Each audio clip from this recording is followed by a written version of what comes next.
찬송가 505장 찬송 드리겠습니다. 찬송가 505장입니다.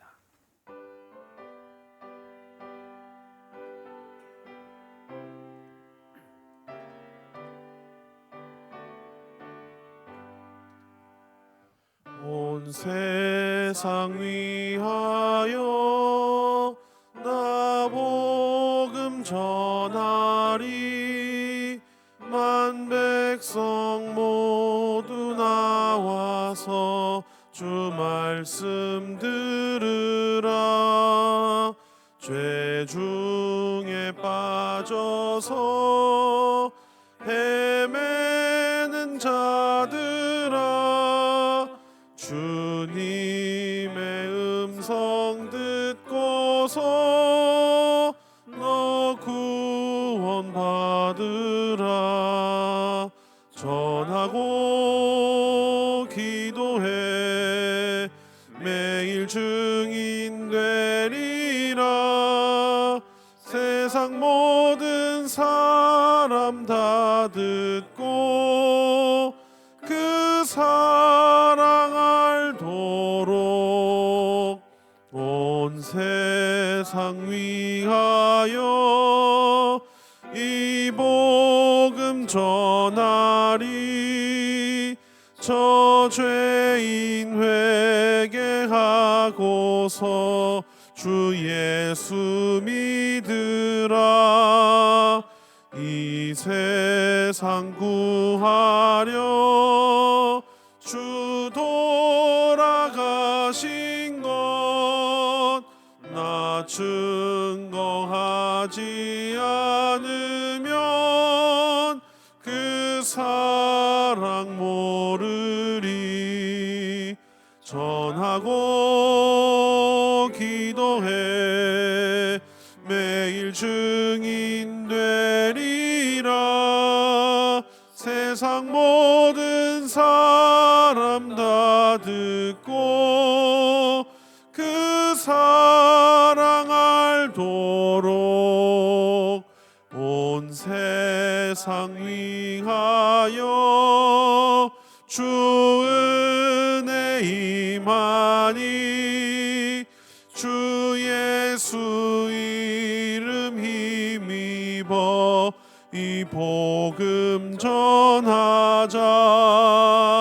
먼 곳에 나가서 전하지 못해도 나 어느 곳에 있든지 늘 기도 힘쓰리.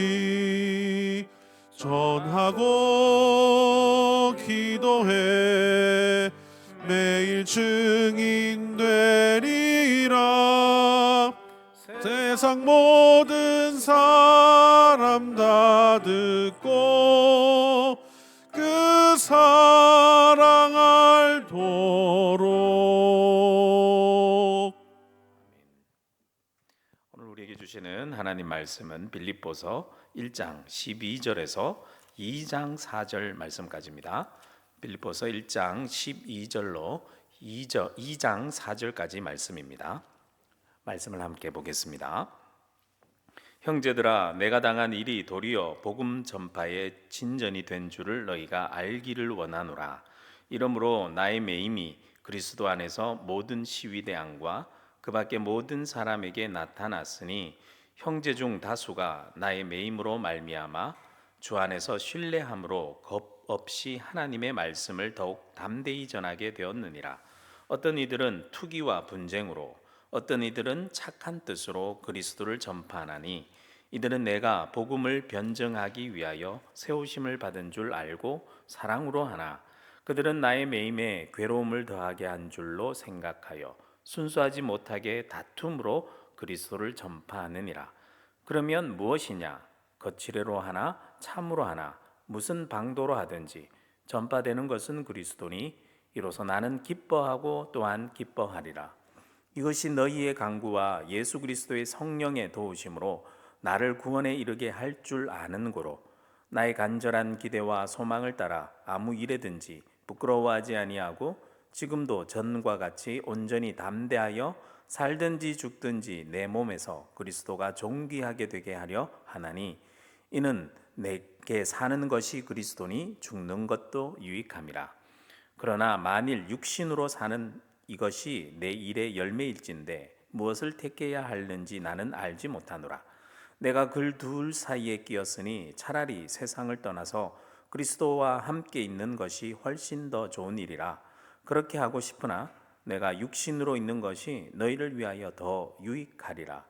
내가 살 것과 너희 믿음의 진보와 기쁨을 위하여 너희 무리와 함께 거할 이것을 확실히 아노니 내가 다시 너희와 같이 있으므로 그리스도 예수 안에서 너희 자랑이 나로 말미암아 풍성하게 하려 함이라. 오직 너희는 그리스도의 복음에 합당하게 생활하라. 이는 내가 너희에게 가보나 떠나 있으나 너희가 한 마음으로 서서 한 뜻으로 복음의 신앙을 위하여 협력하는 것과 무슨 일에든지 대적하는 자들 때문에 두려워하지 아니하는 이 일을 듣고자 함이라. 이것이 그들에게 멸망의 증거요 너희에게는 구원의 증거니 이는 하나님께로부터 난 것이라. 그리스도를 위하여 너희에게 은혜를 주신 것은 다만 그를 믿을 뿐 아니라 또한 그를 위하여 고난도 받게 하려 하심이라. 너희에게도 그와 같은 싸움이 있으니 너희가 내 안에서 본 바요 이제도 내 안에서 듣는 바니라. 그러므로 그리스도 안에 무슨 권면이나 사랑의 무슨 위로나 성령의 무슨 교제나 긍휼이나 자비가 있거든 마음을 같이하여 같은 사랑을 가지고 뜻을 합하여 한 마음을 품어 아무 일에든지 다툼이나 허영으로 하지 말고 오직 겸손한 마음으로 각각 자기보다 남을 낮게 여기고 각각 자기 일을 돌볼 뿐더러 또한 각각 다른 사람들의 일을 돌보아 나의 기쁨을 충만하게 하라. 아멘. 우리는 어제부터 빌립보서의 말씀을 살펴보면서 어제는 이제 서론 부분으로 인사말을 주로 살펴보았습니다.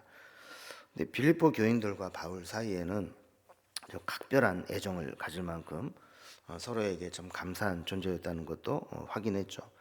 이런 애틋한 마음을 가지고 있는 빌립보 교인들에게 바울이 복음을 전하다가 감옥에 갇히게 되었다라는 소식은 빌립보 교인들을 참 안타깝게 하는 소식이었습니다. 여기 대해서 바울이 참 대단한 것은 자기가 감옥 안에 갇혀 있지만 오히려 감옥 밖에 있는 자유로운 빌립보 교인들을 향해서 그들을 정말 위로하고 또 도리어 자신의 어떤 매임이 복음의 진전이 되고 있다라고 하는 사실을 간증하면서 빌립보 교인들이 자신의 감옥에 갇혀 있음으로 해서 안타까워하거나 힘들어하지 않고 믿음으로 이것을 바라보고 해석해 주기를 원하는 내용이 기록이 되어 있습니다. 오늘 본문도 단락별로 구분을 해보면 먼저 12절에서 21절까지는 바울의 이런 감옥에 매이게 된 것이 도리어 복음에는 진전이 되었다라는 간증을 통해서 빌립보 교인들을 위로하려고 합니다. 두 번째는 22절에서 30절까지 무엇이 바울에게 유익한 것인가, 무엇이 좀 우선순위가 되는가 하는 고민을 빌립보 교인들과 함께 나누게 됩니다. 그리고 2장 1절 4절까지는 이제 한 마음과 한 뜻을 품어라. 그래서 벌써 빌립보 교회에 어떤 이렇게 분열의 조짐이 있다는 소식을 듣고는 한 마음과 한 뜻을 품어라 하는 교훈을 함께 전해주게 됩니다. 첫 번째 단락을 봅니다. 바울의 이 매임이 도리어 복음의 진전이 되었다. 그러니 바울이 감옥에 갇혀 있다는 것 때문에 너무 안타까워하지 말고 내 고난 역시 하나님의 이 관점에서 해석하면 위로가 될 것이다 하는 내용입니다. 바울과 바울의 사역을 이제 자신의 일처럼 빌립보 교인들이 여겼다 그러지 않습니까?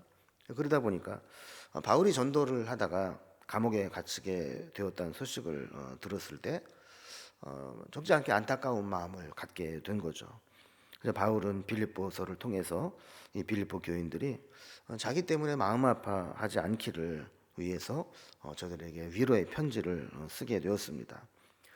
참된 위로는 그냥 괜찮아 하는 게 아니라 자신의 매임이 하나님 앞에 어떤 의미가 있는가 하는 것을 해석하는 데서 오게 되는 것을 알았습니다. 그래서 자신의 매임마저도 하나님은 하나님의 일을 이루어 가시고 복음의 진전을 이루는데 사용하고 계신다라는 사실을 나누면서 위로를 얻기를 원했던 거죠.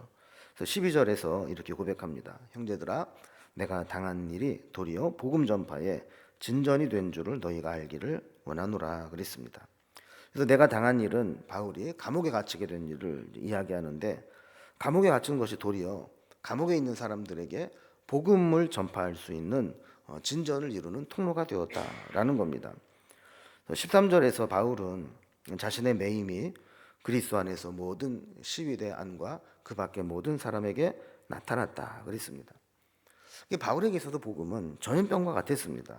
바울과 만나고 접촉한 모든 사람들에게 바울은 복음을 전했고, 그 복음을 받아들인 사람들이 구원을 받게 되었다라는 것이죠. 이러한 것들이 또 한편으로는 다른 믿음의 형제들에게 거룩한 도전이 되었습니다. 그래서 14절에 보면 형제 중에 다수가 바울이 갇혀서 이렇게 복음을 전하고 있다는 소식을 듣고는 주 안에서 신뢰함으로 겁없이 담대하게 하나님 말씀을 전하는 용기를 얻게 되었다 그럽니다. 심지어는 도가 지나쳐서 서로 누가 더 많이 복음을 전하나 경쟁하게 되었다라는 거죠. 그래서 15절에 보면 어떤 사람은 바울을 투기하고 또 분쟁하는 마음으로 경쟁적으로 복음을 전하는 전도의 열을 올리는 사람도 있었고, 어떤 사람은 선의를 가지고 착한 뜻으로 그리스도를 전파하는 사람도 있었다는 겁니다. 물론 의도는 다르죠. 그래서 16절에서도 선의로 복음을 전하는 자는 바울을 함께 복음 전하는 자로 알아서 사랑하는 마음으로 함께 복음을 전해왔다라는 겁니다. 그러나 17절에 보면 다른 목적을 가지고 있는 사람도 있었습니다. 바울이 매여 있는 것을 더 괴로움을 더하게 할 줄로 생각해서 순수하지 못한 마음으로 다툼으로 그리스도를 전파했다. 그러니까 이 바울이 이제 감옥에 갇혀 있는 사이에 내 사람을 더 많이 만들어서 내 편을 더 만들어서 내 의도대로 하겠다. 이런 이제 선하지 않은 의도로 전도에 열심을 내는 그런 사람도 있었다는 거예요. 바울의 입장에서는 좀 속상할 수밖에 없죠. 그런데 바울은 복음이 전파되는 결과만 나온다면 뭐 내 사람이 되었든 다른 사람 편에 섰든 그거는 상관하지 않고 복음 전파되는 결과만 만족하겠다라는 겁니다. 그래서 18절 말씀을 보면 그들이 거칠애로 하나 참으로 하나 무슨 방도로 하나 그리스도만 전파될 수 있다면 그로 인해서 나는 기뻐하고 기뻐할 것이다. 이렇게 고백하는 겁니다. 바울은 19절 말씀처럼 빌립보 교인들의 기도와 또 예수 그리스도의 성령의 도우심으로 구원에 이르게 될 것이다. 그러니까 문자적으로 보면 감옥에서 나오게 될 것이다 라는 것이고, 궁극적으로 하나님 뜻을 이루게 될 것이다 라는 고백을 하는 겁니다.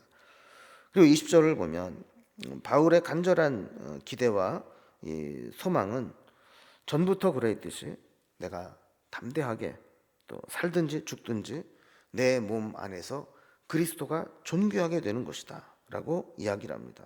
그러니까 바울에게는 뭐 감옥에 있든지 석방되든지 그게 중요하지 않다라는 거예요. 자신을 돕는 것, 시기 질투하는 것, 그것도 문제가 되지 않습니다.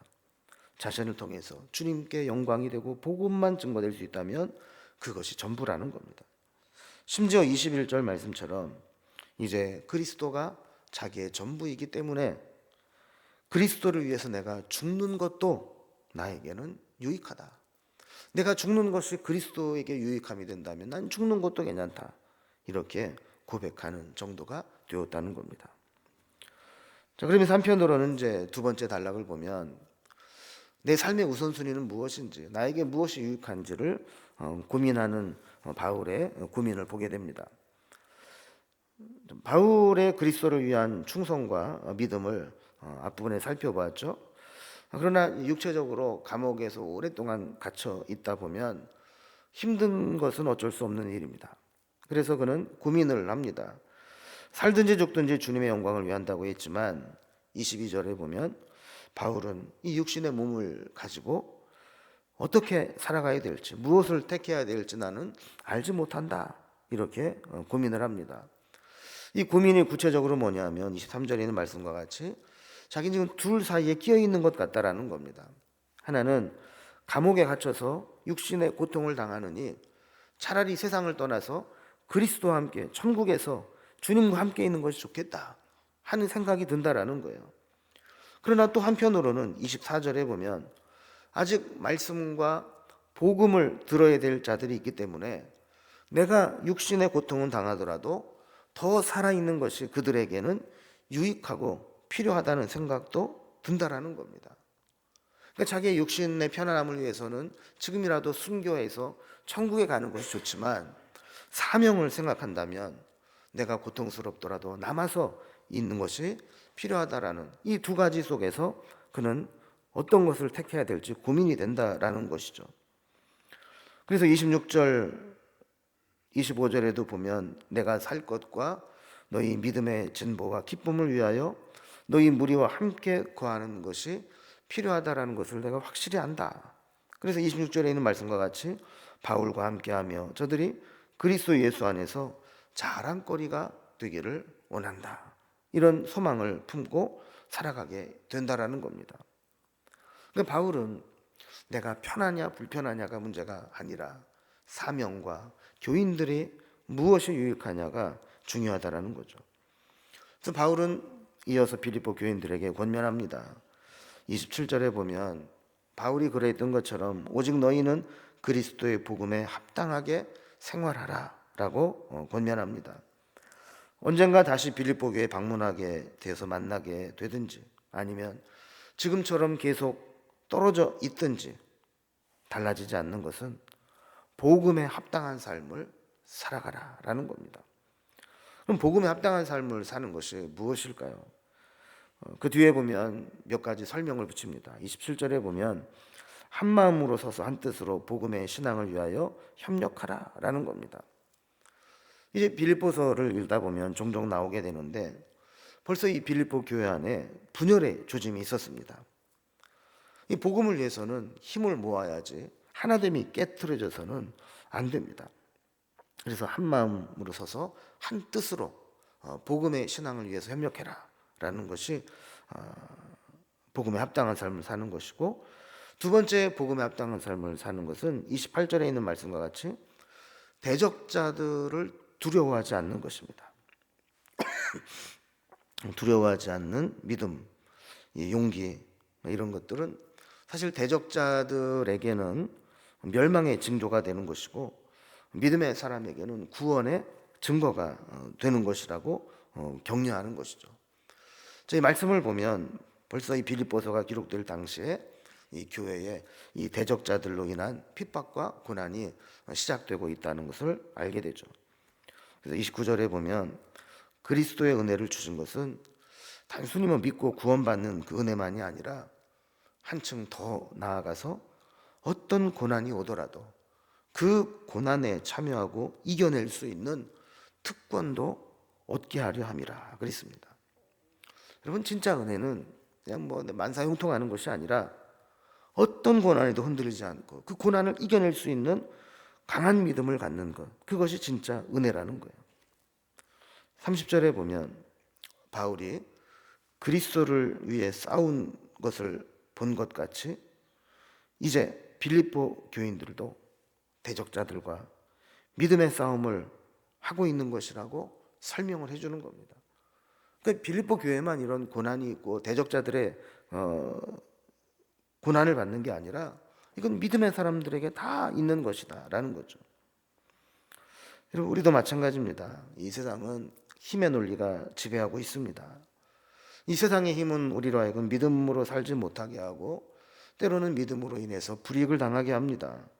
그럼에도 불구하고 복음에 합당한 삶을 산다라고 하는 것은 이런 세상에서도 믿음을 지키고 고난을 두려워하지 않는 믿음을 갖는 것입니다.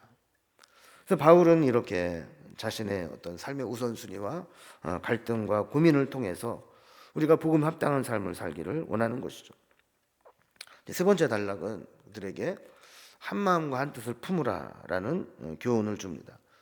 아까도 잠깐 언급한 것처럼 빌립보 교회 안에 벌써 분열과 갈등의 조짐이 있다는 것을 바울이 들었습니다. 그래서 빌립보 교인에게 하나가 될 것을 여러 차례 권면하게 됩니다. 하나 되어야 되는 이유가 뭐냐? 첫 번째로 우리는 그리스도 안에서 하나 되었다는 사실을 상기시킵니다. 그래서 1절에 보면 우리는 모두 그리스도 안에서 같은 권면을 받았고 같은 사랑의 위로를 받았고 같은 성령님의 감화로 교제를 나누고 같은 하나님의 긍휼과 자비를 받은 자들이라는 겁니다. 이렇게 같은 하나님의 은혜를 받은 자라면 마땅히 2절에 있는 말씀과 같이 마음을 같이하여 같은 사랑을 가지고 뜻을 합하여 한 마음을 품는 것이 당연하다라는 것이죠. 그래서 3절에 보면 이 하나됨을 지키는 것이 당연하지만 이 하나됨을 깨트리는 것이 바로 다툼과 허영이라는 것을 지적합니다. 반대로 하나됨을 묶고 있는 것은 뭐냐? 겸손한 마음과 각각 자기보다 남을 더 낮게 여기는 마음이라는 거예요. 그래서 4절에 보면 각각 자기 일을 돌볼 뿐더러 또한 각각 다른 사람의 일을 돌보아 나의 기쁨을 충만하게 하라고 권면합니다. 이 말씀을 공동번역에는 이렇게 번역을 해놨습니다. 저마다 제 실속만 차리지 말고 남의 이익도 돌보십시오. 여러분, 결국 우리 공동체 속에서 함께 생활을 해나갈 때 하나됨을 방해하고 깨트리는 요인이 뭡니까? 각각 다 자기 실속만 차리려고 하기 때문입니다.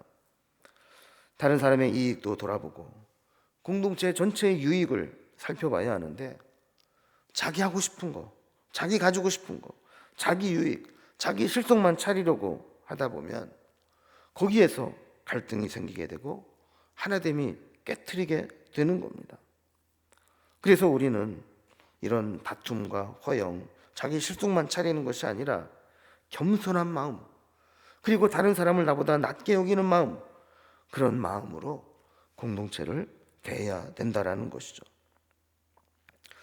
바울은 그의 삶의 우선순위를 분명히 했습니다. 감옥에 매여도 복음이 진전을 이룰 수만 있다면 그것으로 감사했고, 육신의 고통을 가지고 있어도 그것이 하나님의 맡겨준 사명을 감당하는 일이라면 그 고난과 함께 사명을 이루기를 원했던 것과 마찬가지로 빌립보 교인들도 이렇게 복음에 합당한 삶을 살아가고 믿음을 지키며 하나됨을 깨트리지 않고 서로 사랑하고 존경하는 삶을 살기를 원했던 겁니다. 우리도 이 바울의 권면이 빌립보 교회만을 위한 권면이 아니라 오늘 우리에게 주시는 교훈이요 권면이라는 사실로 받아들이면서 우리가 어떤 고난을 당해도 하나님의 섭리 가운데 해석하고 나의 유익이 아니라 하나님의 유익을 위해서, 그리고 우리가 서로 하나됨을 이루기 위해서 살아가는 이 권면을 받아들여서 실천할 수 있는 삶이 되기를 주님의 이름으로 기원합니다. 기도하겠습니다. 하나님 아버지, 바울은 빌립보 교회 성도들을 사랑하면서 자신이 감옥에 갇혀 있다는 것 때문에 안타까워하는 것을 알기에 그들을 위로하며 도리어 그의 매인 것이 복음의 진전을 이루고 있다고 고백하며 그의 고난도 하나님의 섭리 가운데 해석하기를 원했습니다. 또한 자신은 감옥에 있으면서 육신적으로는 고통 가운데 있었지만 천국에 가고 싶은 마음은 접어두고 하나님 맡겨준 사명을 위해서 그의 고난을 당연한 것으로 여기며 빌립보 교인들에게 찾아온 고난도 같이 이겨내기를 권면하는 것을 살펴보았습니다. 그리고 하나됨을 지키기 위해서 다툼과 허영과 제 실속만 차리는 삶을 내려놓고 남의 이익을 돌보며 겸손한 마음과 남을 나보다 낮게 여기는 마음으로 살라고 권면했던 것을 기억합니다. 우리에게도 이런 겸손한 마음, 남을 위하는 마음, 섬기는 마음을 허락해 주셔서 주님이 맡겨주신 복음에 합당한 삶을 살아갈 수 있도록 인도해 주시옵소서. 오늘도 우리가 살아가는 날 동안 누구를 만나든 주님을 섬기는 마음으로 대하게 하시고 겸손하게 살아갈 수 있도록 인도하여 주시며 삶에 부딪히는 문제 가운데 이것이 복음에 합당한 삶인가 고민하며 따라갈 수 있는 저희들이 될 수 있도록 인도해 주옵소서. 오늘 하루도 온전히 주님께 부탁드리고 기도의 제목들을 선한 길로 인도하여 주시기를 원하며 예수님의 이름으로 기도드리옵나이다. 아멘. 각자의 기도 제목들로 자유롭게 기도하시겠습니다.